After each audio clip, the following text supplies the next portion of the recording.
Today's khutbah, in any case, I wanted to share with you some things about something that we recite all the time, something that we say all the time, and we overlook, I would argue, all the time. And that is the gift of Allah that He revealed to all of us, and that is Bismillah ar-Rahman ar-Rahim. There is so much that can be said about Bismillah ar-Rahman ar-Rahim, but I hope to share a few things with you today. The first of them is obviously the most common that you might be familiar with, is in the name of Allah. That's how it begins, in the name of Allah. We'll get to ar-Rahman ar-Rahim in a little bit. But when you say in the name of Allah, it's the Arabic word ism that has been translated as name. But actually the Arabic word ism comes from the original wasam.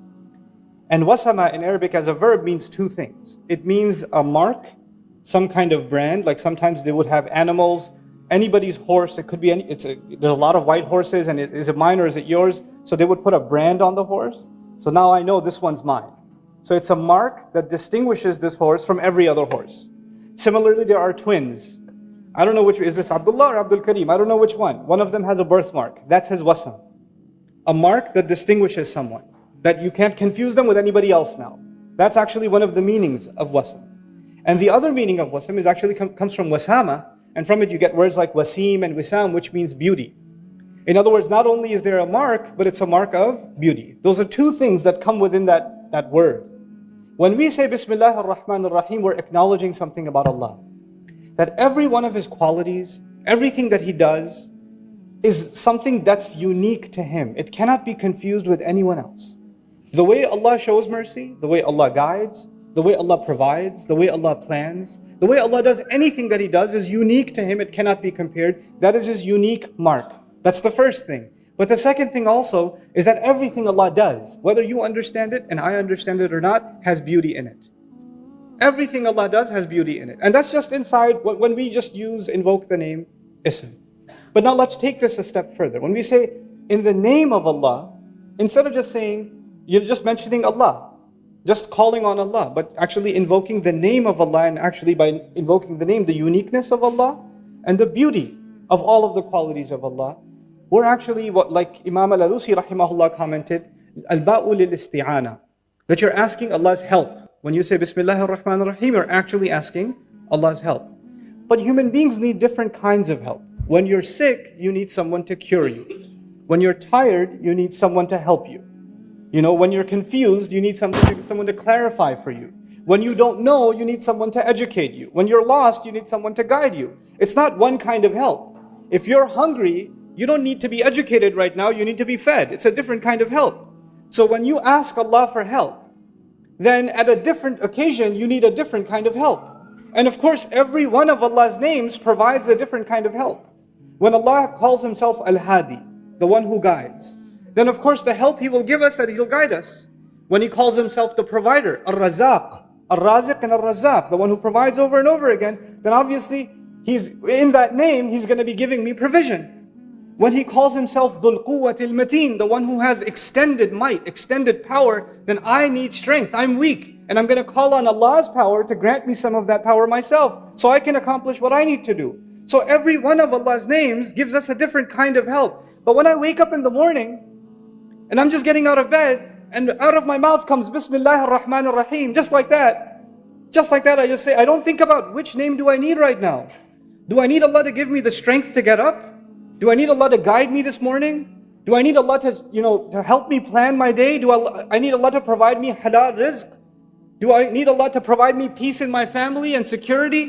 Which name of Allah should I call on? And it is the gift of Allah that by using just the word ism, it is all of the names of Allah, all of the unique qualities of Allah, all of the beautiful things about Allah that you included just inside the word ism, whether you thought of all of those names or not. This is the mercy of Allah. I could not have thought of all of the things that I need from Him, because I don't need one thing, I need too many things. I'm in too much need. And so I can't even think of all of those names. وَلِلَّهِ Asma'ul Husna, فَادْعُوهُ بِهَا, He says. For Allah, they're the most beautiful names. Call Him by all of those beautiful names. But how many people are going to learn all the names of Allah? Not everybody will know all the names of Allah, but we need all of them. So Allah gave us a gift. When we say Bismillah, just Bismillah, we've already called upon all of Allah's names. The one you will ever learn and the one you will never learn, all of them been included. Subhanallah. And that's a gift of Allah Azza wa Jal when we say Bismillah ar-Rahman ar-Rahim. Now, the second thing on this point, وَلِلَّهِ الْمَثَلُ الْأَعْلَى. Sometimes to appreciate what Allah does for you and me, because what He does is unique.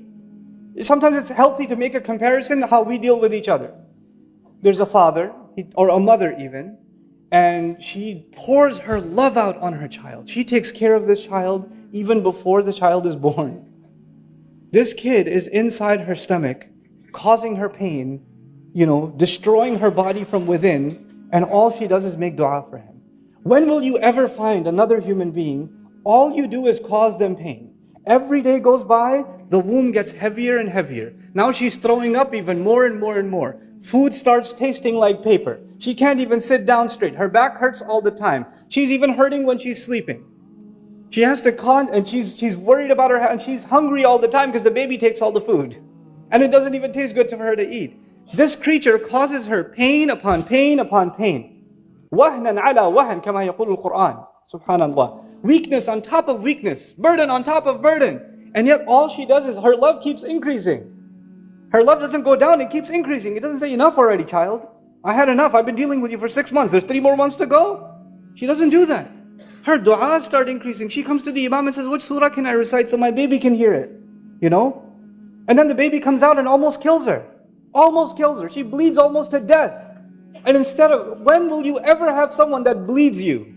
That almost kills you? And the first thing you want to do is take care of them and hug them and feed them. That's your mother. That's what she does. And that's just what she did at birth. What the love that she's given you, the support that she's given you, even when you're an adult, so many of you, there's no one you can talk to and you'll talk to your mother. There's no one who will understand you, your mother will understand you. There's no one who will feel your pain, your mother will feel your pain. That's not just when we were babies, even when you're 50 years old, it doesn't matter. And that mother, somebody goes to her, the son goes to her and says, Mom, you're so great. You make such good roti. Please help me. And the mother's thinking, that's all I'm good for? I've done nothing else for you but make roti? That's the one thing that came in your mind? All the other sacrifices I made? I took, 5 different trains and 3 different buses to get a job so you can go to college and all you can thank me is you made roti the other day? That's all that came in your mind? How ungrateful are you? She doesn't say it, but she feels it. She doesn't say it, she still loves you. But you and I, no matter how hard we try, we can never acknowledge the goodness of our mother. We can't do it. If we were to call on Allah with one name, imagine you called on Allah, Ya Razzaq, Bismillah Razzaq. I just call on Allah the name of Razzaq, that's it.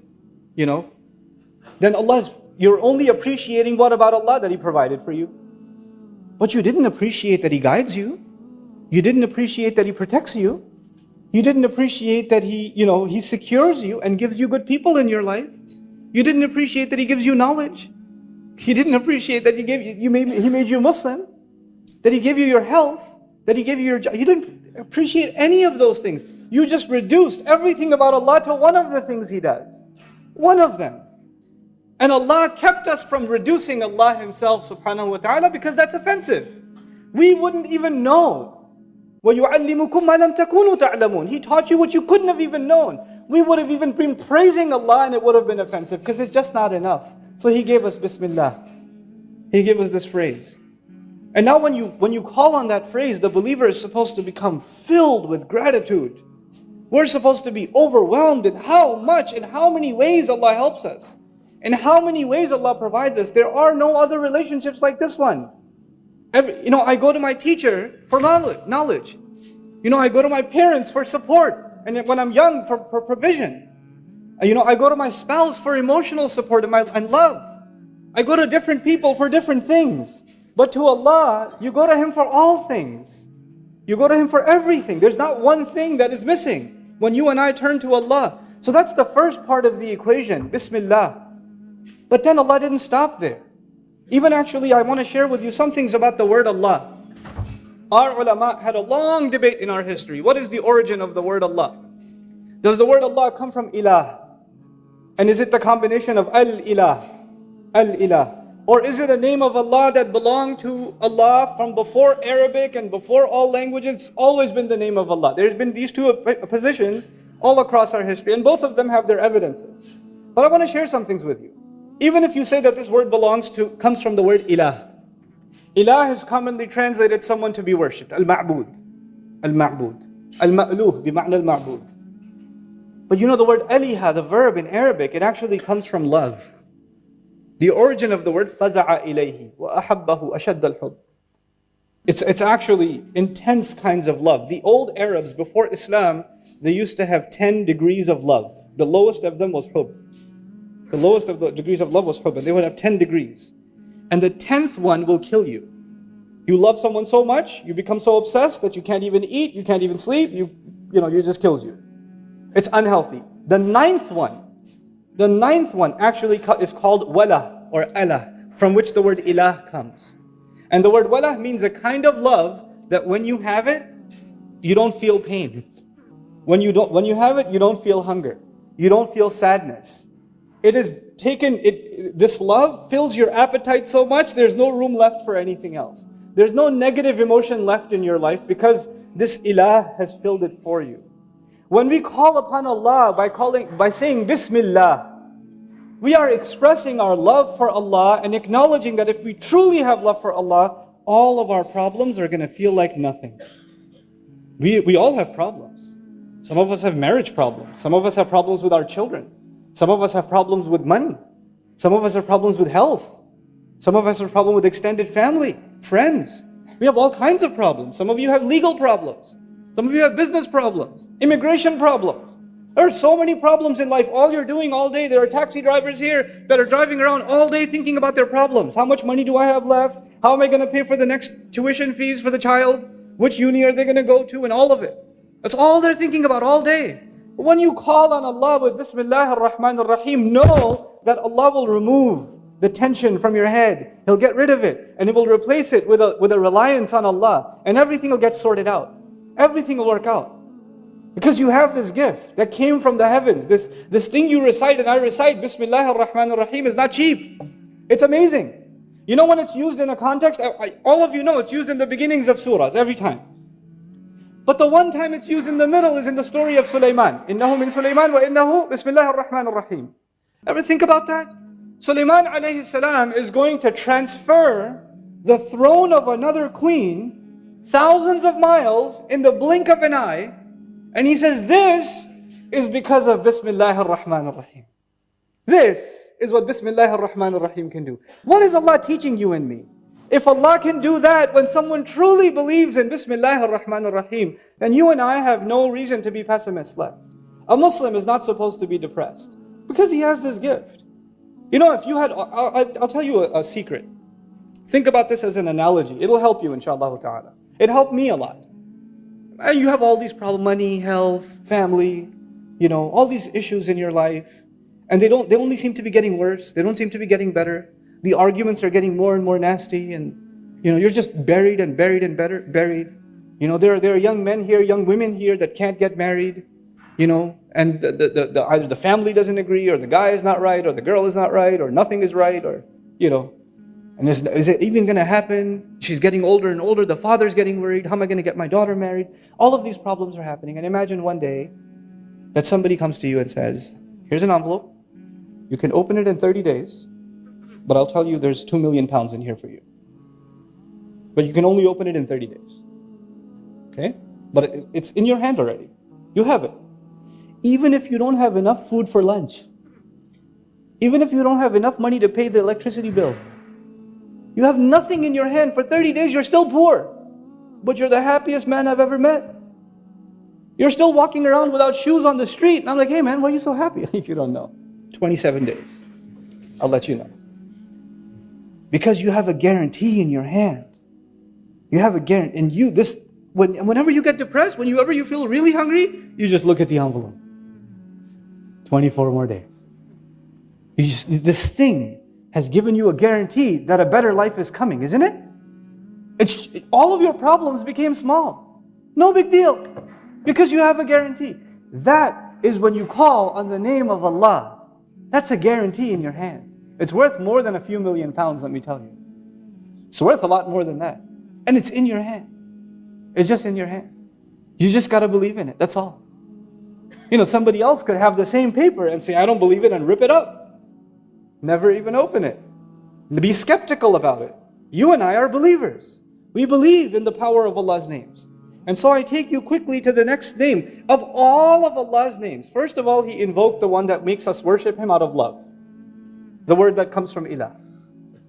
And even that name is so unique. Because the Wassam already told you that there's a uniqueness to Allah, right?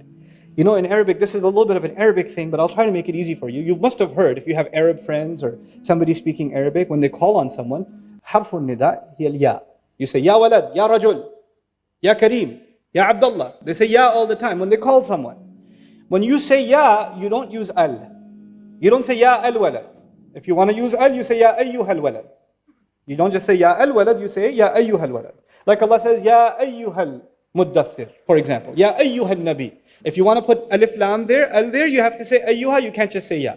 But if you don't say ya, you can say ya Musa, ya Isa, ya Zakaria, ya Yahya. You know. In some argue, the word Allah has al in it. But we say ya Allah or no? We say it all the time. The name of Allah is so unique. You don't even do in Arabic what you do with the name of Allah anywhere else. Even the name of Allah is unprecedented. Even the way it's pronounced, Allah, when you say Allah, you don't say Allah anywhere else in Arabic. Even the way it's pronounced is unique. Even the way Allah gave us the gift of His name is to tell us you are dealing with someone like as no one else. He's like nobody else. He will help you like nobody else. He loves you like nobody else. He cares for you like nobody else. He remembers you like nobody else. He's always with you like nobody else. Everyone else will leave you. Everything else will leave you. Allah will never leave you. That's what He reminds you and me of. That's what He reminds you and me of. Now, there's a lot to talk about, like I said, but I will finish on time. I respect the fact that a lot of you have to get back to work and have other responsibilities. I have about 5 minutes left, so a few things I'll try and squeeze in about this beautiful phrase. The two names of Allah, of all of His names that He could have included. You know, because He has the best of all names. But the two descriptions that He wanted us to know every time we do something, every time we call on all of His qualities, of them, two of them should come to the front of our mind. Meaning two of His qualities overshadow everything else. When you think of everything else about Allah, it is under these two. And those are Ar-Rahman Ar-Rahim. Ar-Rahman Ar-Rahim. What incredible two names. Ar-Rahman simply means three things. It means that Allah's love and mercy and care is extreme. Mubalagha means it's beyond what you can imagine. It also means, so it's extreme, that's the first thing. The second thing is that it's immediate. The second thing is that it's immediate, which means you don't have to wait for it. It's happening right now. And the third of the meanings of when you use fa'lan, that's the scary one, it's actually not permanent. It's extreme, it's immediate, but it's not necessarily permanent. When you say, for example, in Arabic, atshan means thirsty. Thirst is not permanent. When you say jaw'an is extremely hungry. It's extreme, it's immediate, but it's not permanent. When you say ghadban, extremely angry, it's not permanent. Well, for some people it is, but yeah, for most people it's not permanent. You know? But the beauty of the Arabic language and the beauty of how Allah chose to describe Himself, this is a kind of mubalagha. Even if it's temporary, it doesn't go away on its own. If you're thirsty, the thirst will not go away on its own until you use water. If you're hungry, hunger will not go away on its own until you eat food. If Allah is Ar-Rahman, if Allah is excessively loving, excessively caring, excessively merciful, that extreme love, mercy and care will not go away ever until you remove it. Until you don't want it. Allah will never take it away. People don't want it sometimes. Rasulullah ﷺ one time told the Sahaba, strangest thing, the Sahaba are sitting there and He looks at them and He says, كُلُّكُمْ يَدْخُلُ الْجَنَّةِ إِلَّا مَنْ أَبَى.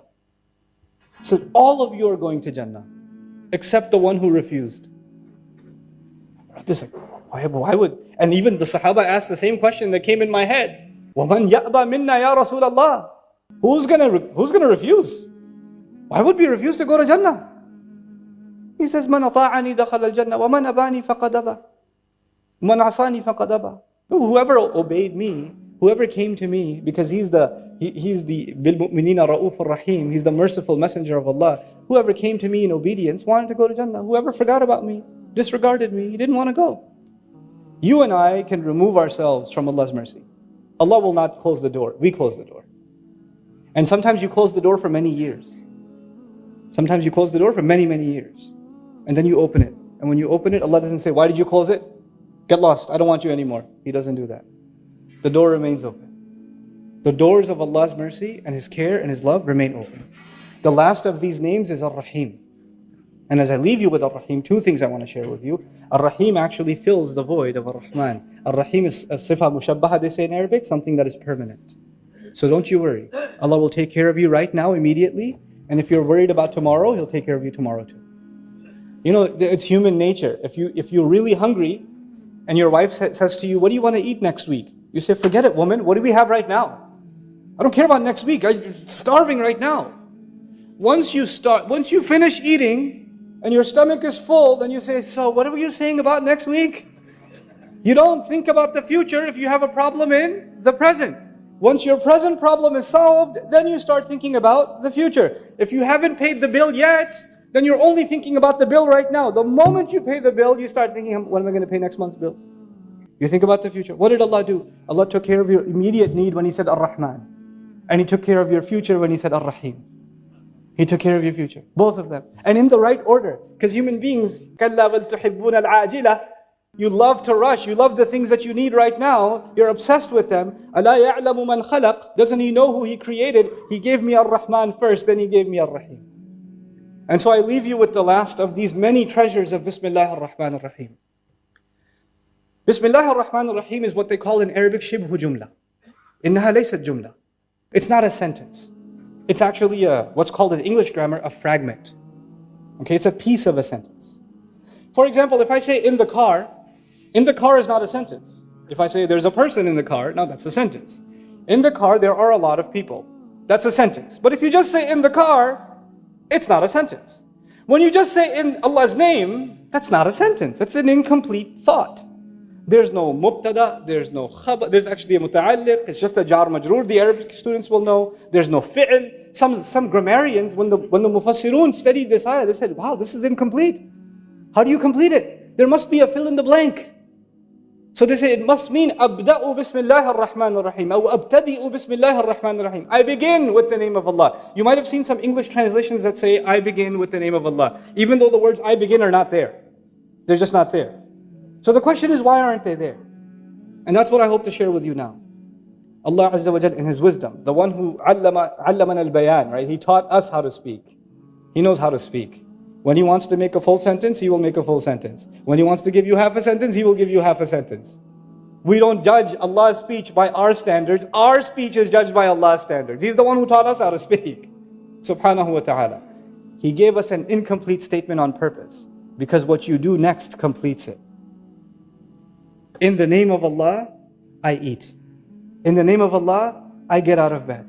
In the name of Allah, I wash my face. In the name of Allah, I get in my car. Everything you do is actually completing Bismillah ar-Rahman ar-Rahim. It is as though this beautiful gift of Allah was waiting to complete everything you do. It's the other way too. Now you know what you understand? There's lazim and malzoom. If you do anything without Bismillah ar-Rahman ar-Rahim, it's incomplete. This was a part of it. This is a part of the equation. It had to be. In small things and big things. And so, now that my time is up, inshallah ta'ala, at some other time perhaps I'll come and share with you one of the beauties of Bismillah ar-Rahman ar-Rahim in the one surah where there's no Bismillah ar-Rahman ar-Rahim, Surah At-Tawbah. But that's for another time, bi'idhnillah ta'ala. Barakallahu li wa lakum fil Qur'an al-Hakim wa nafa'ani wa iyyakum bil ayati wa dhikr.